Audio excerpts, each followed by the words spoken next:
Halo semuanya, kembali lagi bersama saya asisten praktikum pengantar komputer dan software 2. Nah, di sini kita akan melanjutkan materi kita minggu lalu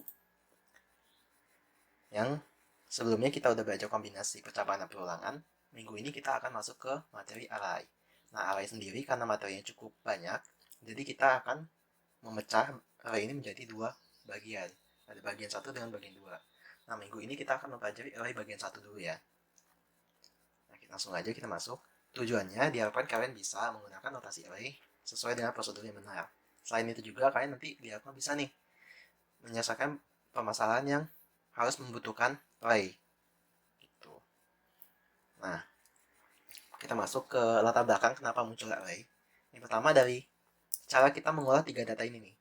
Jadi misalnya saya punya sebuah data nama yang berjumlah 3. Nah, saya mau nampilin nih semua kombinasi pasangan dari tiga nama ini. Atau permutasi lah biasanya. Nah, secara umum, kalian pasti menggunakan konsol in sama konsol out kan? Kita sainkan satu-satu nama 1, nama 2, nama 3, lalu kita out kan. Ya enggak? Nah, secara umum seperti ini. Tuh. Nah, ini masih worth it banget sih, kalau misalnya datanya cuma 3. Nah, kita lanjut nih. Gimana kalau misalnya ada 10 data nama yang mau kita cari pasangan kombinasinya? Nah, kita buat lagi ini satu-satu pakai sign out. Sign nama 1 sampai 10, out kombinasinya. Nah, kalau 3 aja kombinasinya 3 ya. Kalau 10 kombinasinya tuh lebih dari 10 kan? Udah banyak banget nih. Karena permutasi itu faktorial ya. Nah, kalau 10 data ya middle lah, masih bisa dijangkau dengan ketik satu-satu. Nah, coba kalau ada 100, 1000, 10.000, 1 juta, dan seterusnya. Yakin masih mau ngetiknya salah satu? Sulit banget kan ya? Memakan waktu yang lama sama memakan energi yang cukup banyak. Nah, dari hal ini muncullah si array atau tabel ada vektor atau larik. Nah, yang paling umum itu sih disebutnya array atau matriks dimensi 1. Nah, seperti ini gambarnya nih. Jadi array itu adalah sebuah larik atau tabel yang barisnya itu cuma ada satu dengan kolom berjumlah n. Ini barisnya cuma satu, ada kolom 1, 2, 3, dan seterusnya sampai dengan ke n. Nah, biasanya disebut juga kayak matriks dimensi 1 kali n. Nah, jadi kalau matriks kan seperti ini ya. Kita punya matriks, misalnya seperti ini matriks. Nah, saya punya misalnya 3, 2, 1, 4, 5, 6, 1, 2, 3. Nah, ini matriks berapa? 3 kali 3 kan? Ya enggak? Nah, kalau si array dia cuma punya baris 1. Ini doang. 1. Kolomnya ada n kan? Dengan ke n. Jadi kalau si matriks itu biasanya m kali n. Nah, kalau si array itu pasti 1 kali n. Gitu. Nah, secara umum si array ini dia punya dua komponen utama. Dia punya dua komponen utama nih. Ada yang kita sebut dengan elemen. Elemen itu atau isi dari si array itu yang di dalam sini. Misalnya 0, oh jangan 0 ya. Misalnya, nah saya hapus dulu. Misalnya isi array itu tuh 3, 3, 2, 1, 4. Nah, ini isi dalam array itu disebut dengan elemen. Nah, disebut elemen ya. Nah, ada juga yang disebut dengan nama indeks. Indeks itu adalah ID yang mengacu pada elemen di dalam array. Jadi kalau saya mau manggil 3, itu ID-nya 0. Kalau saya mau manggil 2, ID-nya 1. Manggil si 1, ID-nya 3. Ya 3, 4. Seperti itu. Paham ya? Jadi kalau elemen itu isi array-nya, kalau indeks itu ID-nya mengacu ke isi array-nya itu atau elemennya. Nah, dia tuh si indeks itu bertipe data integer. Jadi indeks itu tuh pasti bilangan bulat. Dimulainya biasanya dari 0. Nah, kalau kita lihat di sini n min, sebenarnya pasti n min plus 1. Sebenarnya lagi n min plus 2, plus 3, dan seterusnya. Gitu. Nah, kalau kita baca di sini, elemen array dengan tipe homogen untuk setiap elemennya. Tipe homogennya pasti satu ya, integer.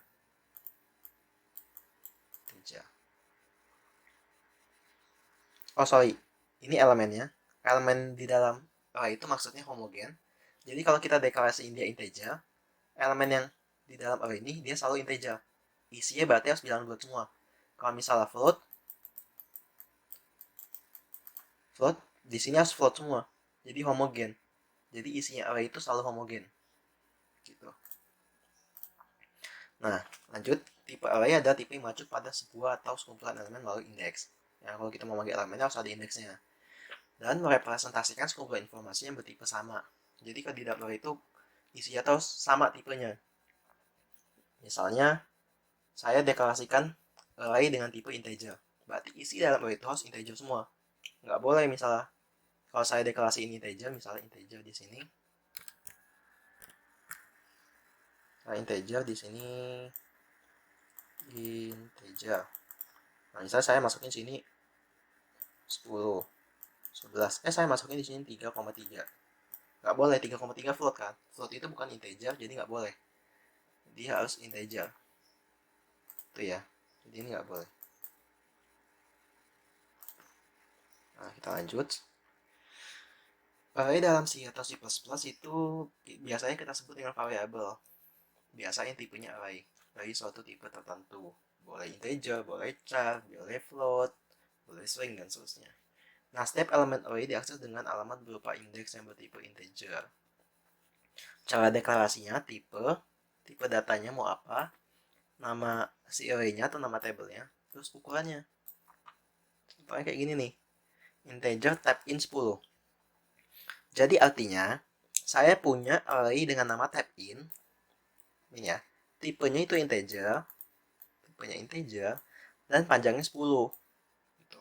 Nah, seperti yang saya katakan sebelumnya, kalau di dalam array, indeks itu mulai dari 0.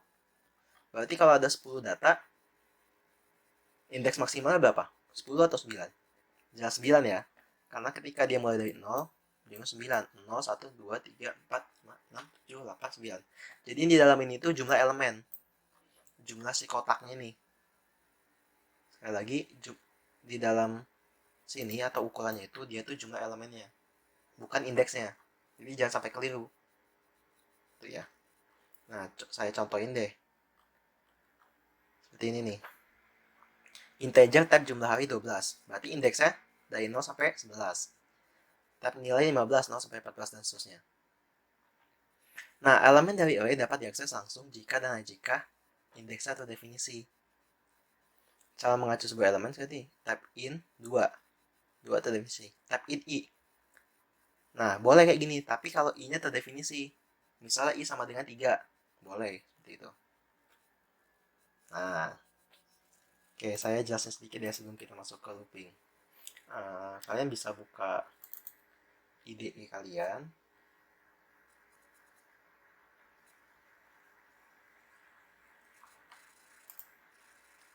Misalnya ke new css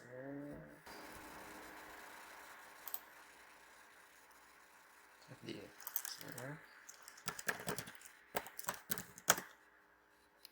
nah, seperti ini ya. Seperti biasa kita masukkan inputnya, input typo stream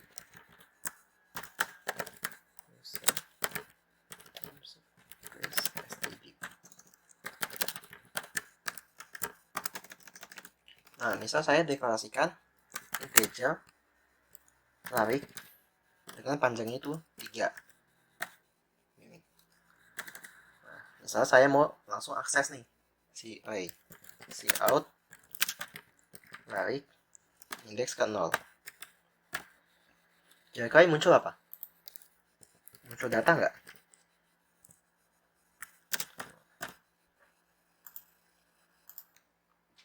Nggak muncul apa-apa ya. Dia muncul data, tapi data yang kita sendiri pun nggak tahu. Jadi ketika array baru didefinisikan, seperti ini baru didefinisikan. Ketika kita akses, elemennya itu berisi sesuatu nilai yang tidak terdefinisi. Jadi nilai yang ini dia tuh random, nggak tahu kita berapa. Tuh, jadi ketika baru didefinisikan seperti itu ya. Nah, cara kita mau isinya, misalnya larik indeks berapa yang mau kita akses, misalnya indeksnya 0 sama dengan 10. Nah, ketika seperti ini, saya isi array larik yang indeksnya 0 dengan nilai 10. Nah, kita coba jalankan. Nah, terdefinisi ya, muncul nilai 10. Oke, jadi seperti itu. Nah, coba kita akses nih, indeks 3. Kira-kira bisa nggak kalau seperti ini? Nah, coba ya, harusnya bisa tuh.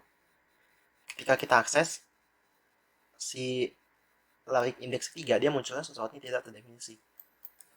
Karena apa? Kalau kita definisikan di sini ukurannya 3, berarti indeks cuma ada sampai 2. Itu ya. Coba lagi seperti ini. Nah, muncul 2. Oke, seperti itu kalau gitu teman-teman.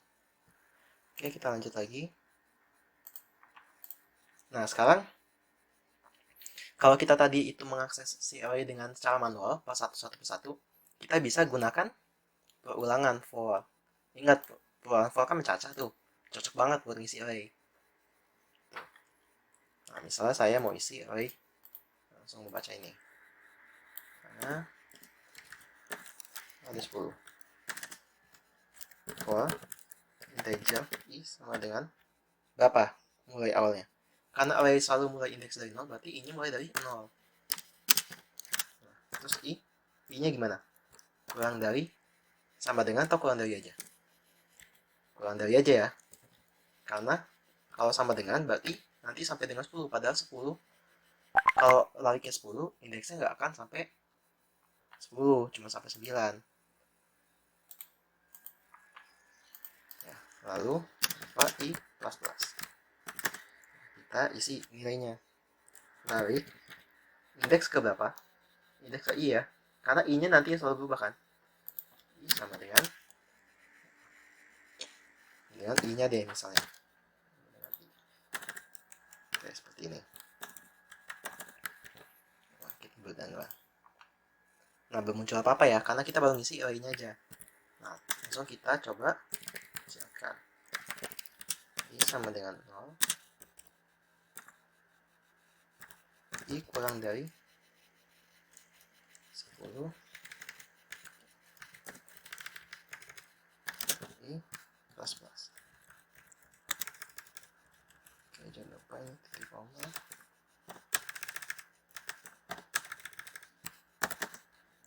Siapkan larik indeks ke i. Jangan lupa kasih anda. Nah, seperti ini. Sudah 0 sampai 9. Nah, seperti itu. Nah, setelah kita isi, kita bisa juga nih manggil salah satu tadi. Misalnya, narik indeks ke berapa 3 misalnya. Bisa juga seperti ini.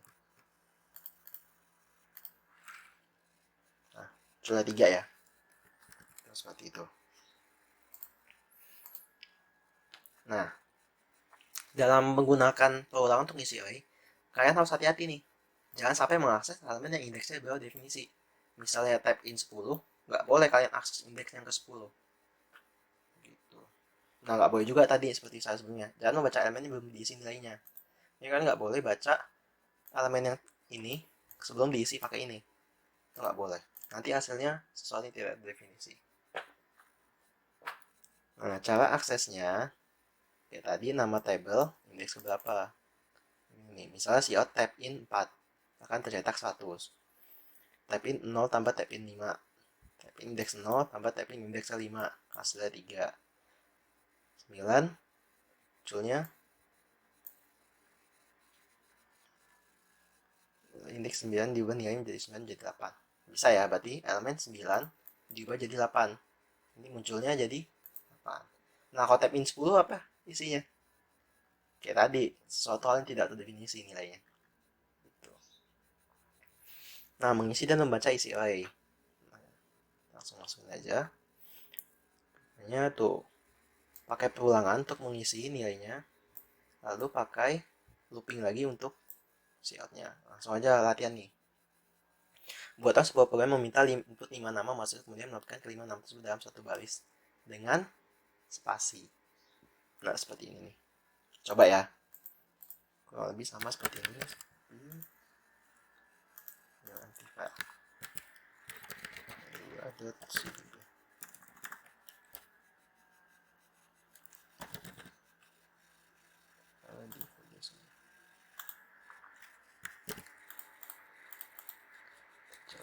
Indeks ke tetap aja 10. Oh, jangan deh, biar lebih keren saya ubah deh, jangan kayak gini. Misalnya integer n, cout, masukkan data mahasiswa, data apa ya, nama aja deh, nama mahasiswa, masukkan jumlah data mahasiswa, save in. Nah, kita definisikan array-nya dengan tipe data nama ya. Data nama apa? Jadi string nama sebanyak berapa? Sebanyak yang diinputkan user, yaitu n. Oke. Kita masukin pakai looping for integer i sama dengan 0 kurang dari n i plus cout, masukkan data nama mahasiswa ke berapa? Ke i tambah 1. Kenapa i tambah 1? Karena mulai dari 0 sama dengan sein nama indeks ke i. Seperti ini ya. Ya udah, ini udah masukin. Sekarang kita siapkan for integer sama dengan 0. Ini kurang dari n i plus. Cout nama aja, cout aja indeks ke i, dan lupa dia minta dikasih spasi. Oke, seperti ini. Jumlahnya berapa? Ke 1 Andi, Budi, Caca, Tasya. Andi, Budi, Caca, Tasya. Seperti itu, bisa ya? Oke. Nah, kurang lebih seperti ini nih. Integer i sama dengan 0, kurang dari sama dengan 5, dan seterusnya. Nah, latihannya udah langsung bisa ya kita dia membacakan.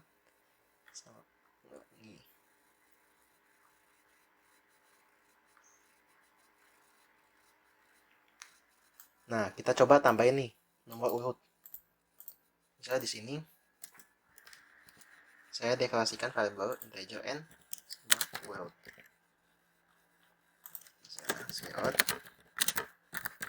masukkan nomor urut dengan sein urut. Berarti cout kan, jangan lupa kasih n, cout kan, kasih nl, cout kan nama dengan urut, jangan lupa kode dengan sama dengan urut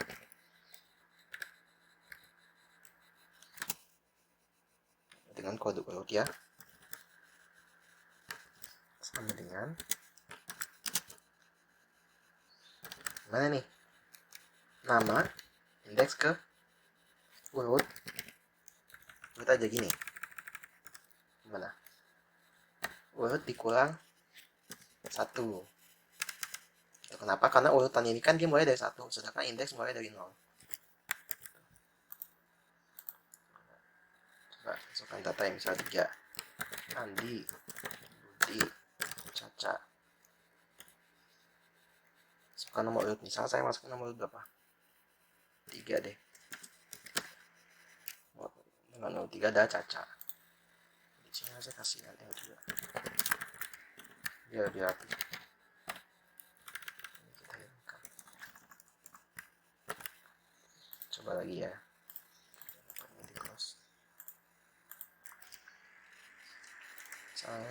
Di 4 di Budi Caca Ani. Coba misalnya 4 Ani. Jadi seperti itu ya teman-teman ya. Ya kan kalian bisa memahaminya. Nah, saya punya tugas tantangan nih. Buatlah sebuah program meminta input n bisa kemudian mendapatkan kombinasi pasangan-pasangan dari nama n tersebut. Buat program dengan sesederhana mungkin. Ini nanti jadi tugas untuk kalian juga. Saya wajibkan kalian mengerjakan tugas ini nanti dikumpul di Google Classroom-nya. Oke ya. Tuh, saya lanjut. Ya, udah ada solusinya ternyata. Nah, solusinya seperti ini nih. Ambil kombinasi. Kalau menampilkan kombinasi berarti ada 2 array kan? Array yang pertama, lagi looping yang pertama sama looping yang kedua. Kita kombinasikan looping ini sama looping yang ini. Nah, lebih seperti itu. Mungkin itu saja materi kita yang minggu ini. Semoga ilmu ini dapat bermanfaat. Sedikit tambahan aja. Jadi untuk mengisi array ini nggak terbatas pakai looping for aja. Jadi looping yang minggu lalu kayak awal sama 2 itu bisa dipakai di sini. Nanti saya contohin di array part 2 nanti ya. Oke, sekian, terima kasih. Jangan lupa dilihat tugas di Google Classroom-nya. Oke, terima kasih.